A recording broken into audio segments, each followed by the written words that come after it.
Then he goes on to say, do not labor for the food that perishes, but labor for the food that lasts to eternal life. He's basically telling them, and I guess it's a very important message to us as well. Why do we work? What do we work for? At the end of the day, is it just to put food on our table? But he's saying, don't just live to eat. He says there's much more than the body. And very often we see ourselves as just a body. We forget that we have a soul.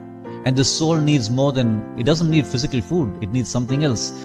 Earlier he says in verse 13 and 14 of John 4, whoever drinks of this water will thirst again, but whoever drinks of the water that I shall give him will never thirst. But the water that I shall give him will become in him a fountain of water springing up into everlasting life. He's talking about a spiritual thirst and a spiritual hunger. Not a physical thirst and physical hunger. But there's another hunger, there's another thirst that water and food can't satisfy. And that's a spiritual hunger. We are all looking for love, for joy, for peace, for forgiveness of sins, for acceptance, for a sense of belonging, a sense of self-worth, a sense of identity, purpose and meaning, direction, eternity with God. Those things money doesn't buy. People don't give.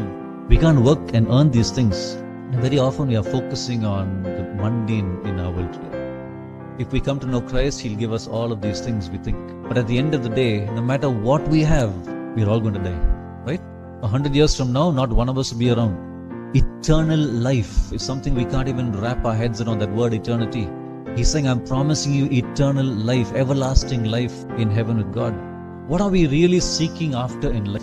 Are we seeking after the same things the world is seeking after? Food, clothing, shelter, houses, properties. Nothing wrong in any of those things. But if that's all we are seeking after, then we are missing the whole point of eternity, of eternal life, of why you and I were saved. There's a world out there that needs to hear this gospel of salvation. They need to hear from you in your work spot, in your neighborhood. They need to be saved like you and I were saved.